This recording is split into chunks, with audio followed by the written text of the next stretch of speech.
పూలకెన్నడు దొరకనిది రంగు రూపు లేని మది రెప్పలు తెరవని కన్నులకు స్వప్నాలెన్నో చూపినది వెచ్చని చెలిమిని పొందినది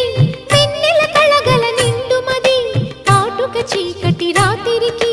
బాటను చూపే నేస్తమది చేతికి ఆదని జాబిలిలా కాంతులు పంచే మణిదీపం కొమ్మల చాటున కోయిలలా కాలం నిలిపే అనురాగం అడగని వరములు కురిపించి అమృత వర్షిణి